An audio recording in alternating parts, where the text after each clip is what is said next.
Hello everyone, this week we'll look our next exercise, control structure exercise. We have three note points here. If else, loops, require and arrows. These three note points are the basics in any programming language.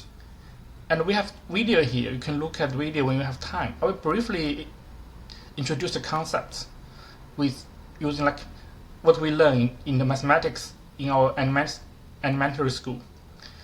If else is basically about like comparing two numbers. If A is greater than B, we will print out A is greater than B. Else, we will print out A is smaller than B. And loops, just imagine you have 10 numbers from 1 to 10, but they are put there like randomly. You want to sort them from the smallest one to the largest one. How you are going to finish the task? We have this kind of bubble sort in programming. Basic idea is like first you compare the first number with the second number. If A is smaller than B, then it's fine. If A is larger than B, then you swap. Else you will swap the first two numbers, and then you compare the second number with the third number. And after those loops, you will get all those 10 numbers from the smallest one to the largest one. And the require is basically about like we require all the numbers between 1 and 10. Otherwise, you will do nothing.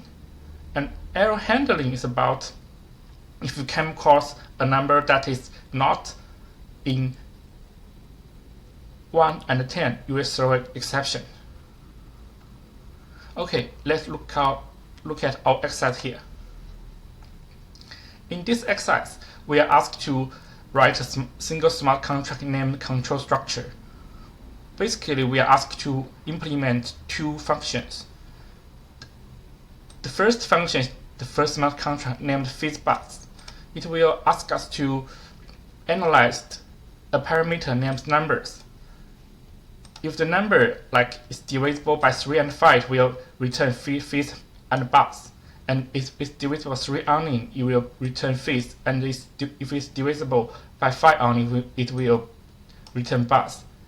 Else, it will return split.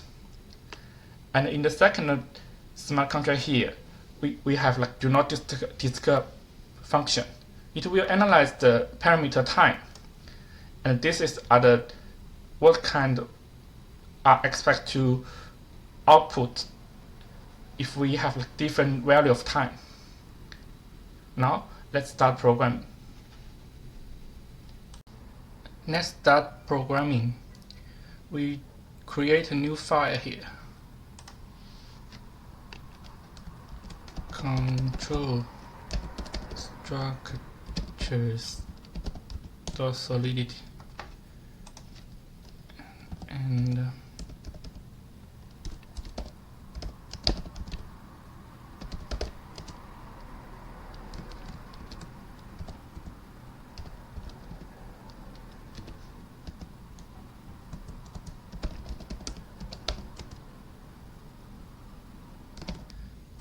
this is the FizzBuzz function, and you can see the logic here.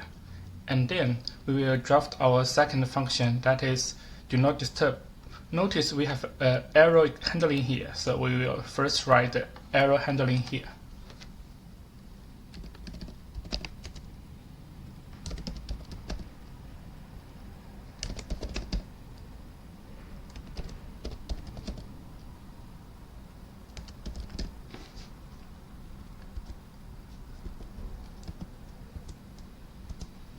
Then we start to write the do not disturb function.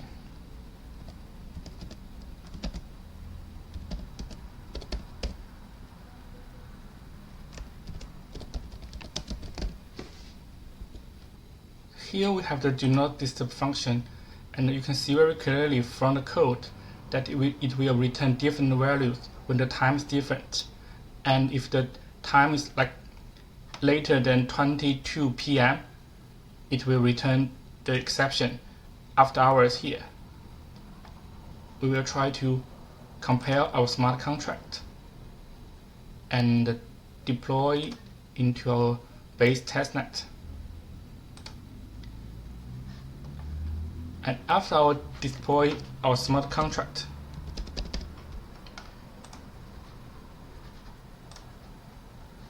you can